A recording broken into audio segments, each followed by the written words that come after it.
O futebol é mais do que um esporte. Ele é paixão, é cultura e, para muitos, ele é uma expressão da sua própria identidade nacional. É por isso que tem uma pergunta que divide torcedores do mundo inteiro: qual é o verdadeiro país do futebol? O meu nome é Edson e eu vou te responder essa pergunta de maneira objetiva e definitiva. Espera aí. Primeiro, que a gente tem que entender que todo mundo procura puxar a sardinha para sua própria brasa.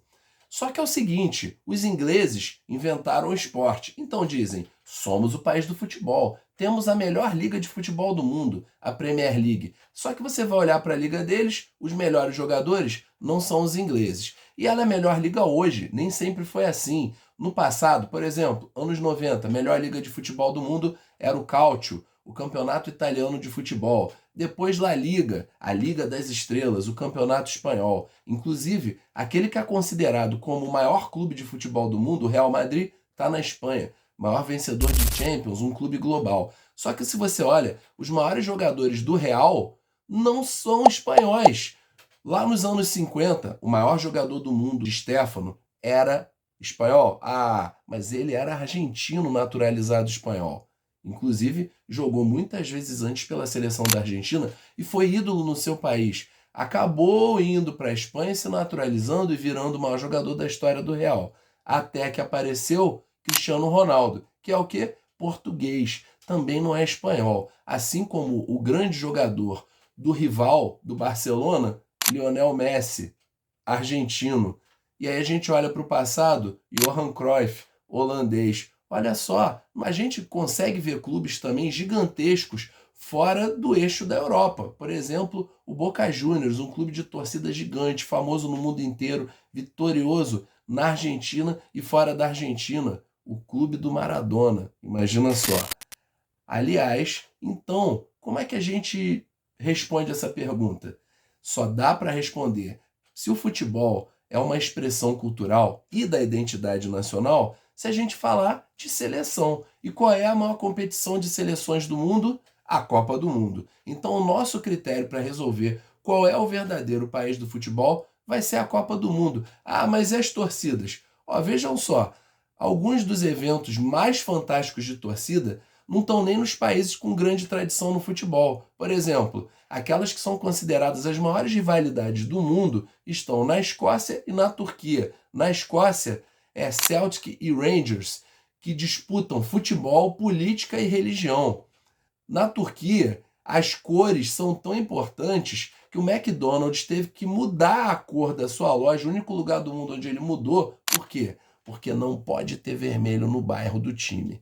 Imagina isso. Agora, então, vamos às seleções, a cultura de cada país no futebol. O Brasil é conhecido pelo ataque, grandes craques, genialidades. A Argentina pela técnica e grandes jogadores como Maradona e Messi. A Alemanha pela tática, pela competitividade.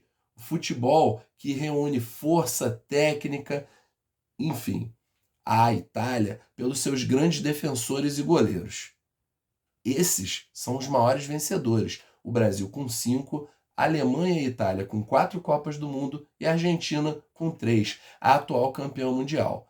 Só que a gente não pode considerar só os títulos, senão seria fácil. O Brasil ganhou mais, Brasil, país do futebol. A gente tem que pensar no número de participações, em quantas vezes esses times foram às finais, e a Alemanha foi mais que o Brasil, 8-7 para eles. Quantas vezes eles chegaram entre os 4 últimos, entre os semifinalistas, para demonstrar uma ótima campanha. Como eu já falei de craque, a gente tem que valorizar o craque. Então, o melhor jogador de cada Copa tem que contar ponto. O artilheiro tem que contar ponto, mas não tanto, porque tem time que teve artilheiro sem sair da primeira fase. Tipo a Rússia, em 94, em que o Salenko meteu 5 gols em um jogo só, mais um em outro, pronto, 6 gols, artilheiro da Copa. O Romário foi campeão, melhor jogador e fez 5. Só que ele fez gols importantíssimos contra a Holanda nas quartas de final, contra a Suécia na semifinal, bateu pênalti e fez na final, então não dá para comparar. Então a gente tem que valorizar os craques, os que entraram para as seleções das Copas, mostrando que aquele time ali sempre foi forte, sempre teve destaque, que a sua cultura futebolística esteve presente. E aí a gente vai chegar ao que mais venceu, ao que mais fez gols, somar tudo isso e determinar qual é o verdadeiro país do futebol.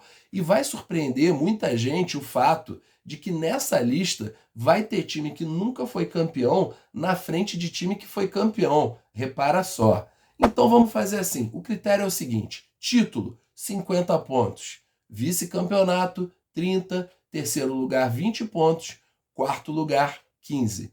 Melhor jogador da Copa, bola de ouro, 20 pontos. Artilheiro, 10. Cada jogador que a sua seleção tiver naquela seleção da Copa, 5 pontos. O jogador revelação da Copa, 5 pontos. Melhor jogador da partida, 1 ponto. Para cada ponto somado, para cada vitória, para cada gol feito, 1 ponto. E aí a gente vai ter somado a isso o número de participações. Para cada participação, 10 pontos. Então vamos lá. O Brasil foi o que mais ganhou. Então só aí, só de título, o Brasil soma 250 pontos, não é isso? Só que a Alemanha foi mais vezes a final. Então se a gente soma as finais de Alemanha e Brasil, já dá uma equilibrada.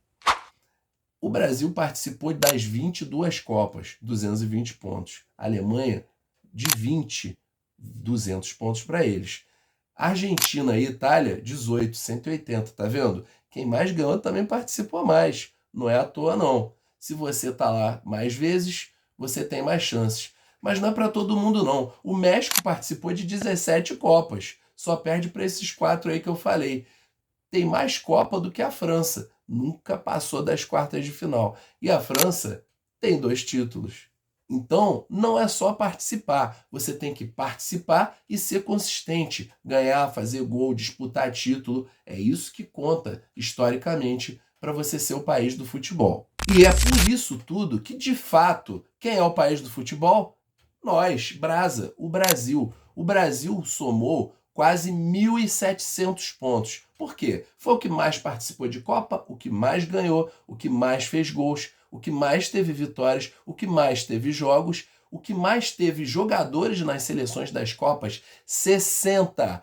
Em segundo lugar aparece a Itália, com 34. Um pouco mais da metade. É uma diferença muito grande. O Brasil também foi o que mais teve bolas de ouro. Das 22 Copas, um jogador brasileiro foi escolhido como melhor jogador da Copa em 7 ocasiões. O Brasil também é o que teve mais artilheiros, 5. Olha que maluquice. Então, quando a gente olha para os prêmios individuais, Brasil, Brasil, Brasil, Brasil, Brasil, Brasil. Outro prêmio individual que criaram foi o Man of the Match, melhor jogador da partida. Ele é mais recente, foi criado em 2002. Sabe quem é o país que tem mais melhores jogadores da partida? O Brasil. Então, de tanto liderar as estatísticas, é o primeiro lugar com sobras. Só que o segundo lugar também não tem discussão. Se a gente tivesse uma alternativa a país do futebol em relação ao Brasil, sabe quem seria? A Alemanha. A Alemanha está disparado lá em segundo, muito à frente do terceiro lugar, Itália. Mas se a gente olhar, são os 3 mais vitoriosos que estão nos 3 primeiros lugares. Esses países deixam muito clara a sua cultura do futebol. Como eu disse, o Brasil ele se destaca pelos grandes craques. Não é à toa que é o que tem mais jogadores em seleções das Copas e mais bolas de ouro. A Alemanha ela tem menos jogadores nas seleções do que a Itália, mas ela chegou mais vezes à semifinal e à final do que o Brasil e do que da Itália. Isso representa a cultura futebolística deles, um jogo coletivo, muito tático, muito competitivo, sempre. A Itália, como eu disse, se o Brasil se destaca pelo ataque, a Itália se destaca pela defesa, sempre com grandes goleiros, grandes zagueiros. Se você pega a maior lista de defensores de todos os tempos, sempre vai estar figurando lá o goleiro Buffon, o Maldini, o Baresi. Esses caras são sempre lembrados. E aí vem a Argentina. A Argentina não chegou tantas vezes, disputou 6 finais, ganhou 3. Não teve mais nenhuma outra ocasião que eles foram para as semifinais. Chegou na semifinal, já faz final. Por quê? Porque a Argentina é o time dos craques lendários. Maradona e Messi figuram sempre entre as listas lá. 5 melhores de todos os tempos. Tá lá os 2. Não tem discussão. Então a gente tem o nosso top 4. Mas vem cá, e os outros campeões? E a Inglaterra? E a Espanha? E a França? Quinto lugar veio a França, não tem erro. É meio que marcado. Brasil em primeiro separado, Alemanha em segundo, inatingível ali. Não vai alcançar o Brasil tão rápido, mas também não vai ser alcançada por ninguém. E ali mais ou menos próximos nós temos Itália, Argentina e França, nessa ordem. Com um pouco de folga para a Itália, mas com Argentina e França ali brigando para chegar. E aí depois nós temos os outros. E quem vem na sequência? Os 3 campeões do mundo e um time que nunca foi campeão. E ele não é o último desse ranking dos tops das Copas. Veja você, o Uruguai, ele venceu 2 Copas do Mundo, mas ele não é o sexto. Sabe quem é o sexto? Surpreendentemente, a Inglaterra, porque ela participou de muitas Copas. E aí, depois da Inglaterra, quem vem?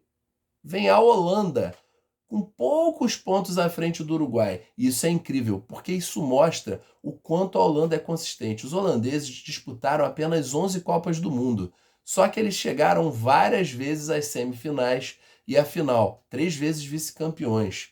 Disputaram bastante. E a Holanda sempre tem grandes jogadores. Um dos mais históricos também, entre os melhores de todos os tempos, Johan Cruyff. E quem é que está atrás então da Holanda? Quem? Sabe quem? A Espanha. A Espanha ganhou a Copa do Mundo, mas praticamente só fez isso. A Espanha só chegou entre os 4 2 vezes. Em 50, quando terminou em quarto, e tomou uma goleada histórica do Brasil.